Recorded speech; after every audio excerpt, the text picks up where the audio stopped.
Mr. Poilievre, Joe Warmington from the Toronto Sun and Post Media. Hey, Joe. Nice to be here today. And thank you. I would be remiss as a reporter to not talk about what you talked about, and I want to talk about the platform. But just before that, you mentioned about this report out of the Privy Council. Yeah. Now, as a crime reporter, if you will, when I hear something like that, I cannot believe what I've heard. And it's such a stark contrast to what you talked about in your platform. But I do want to go back, if you can address that, how that's going to help fix it. But that is the most negative thing in my 40 years in journalism that I've ever heard about Canada.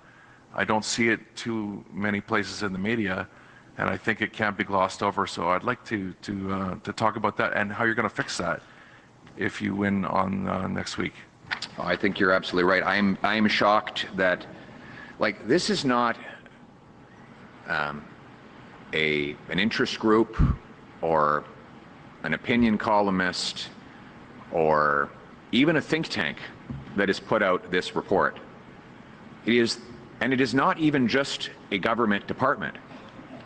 It is the Prime Minister's personal department.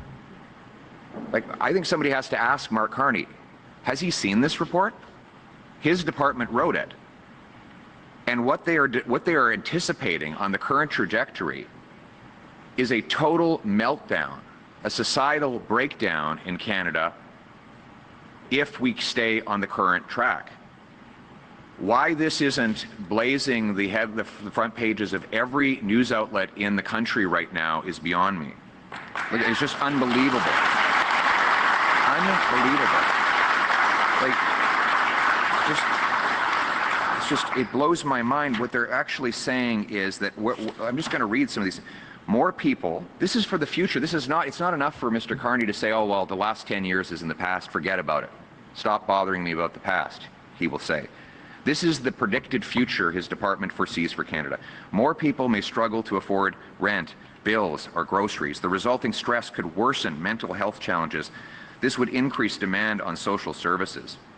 In 2040, upward social mobility is almost unheard of in Canada. Hardly anyone believes that they can build a better life for themselves or their children through their own efforts. Many worry about sliding down the social order. In 2040, owning a home is not a realistic goal for many.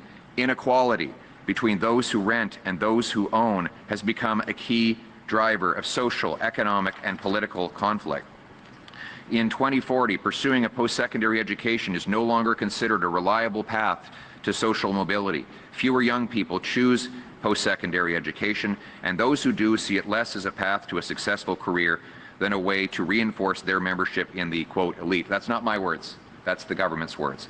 The report paints a terrifying picture of a spiral of economic depression and cost inflation.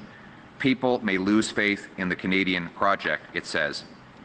It forecasts that this may trigger people to, quote, emigrate to jurisdictions where they perceive upward social mobility or other higher standards of living are easier to obtain.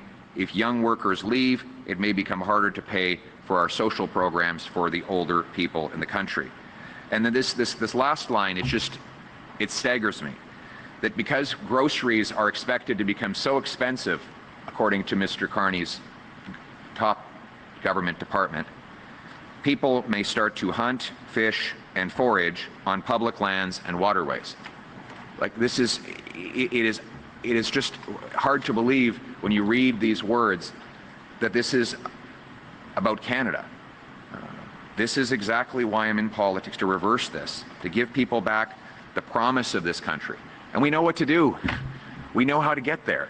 We have to unleash a plan for change, a plan that will cut people's taxes so their hard work pays off, that will remove bureaucracy so we can build over 2 million homes, that will lock up the violent criminals, that will unleash our resources to generate a $500 billion of extra economic growth, that will fund schools and hospitals and opportunity for our people. That's what's at stake. That's what change means. Thank you. En français.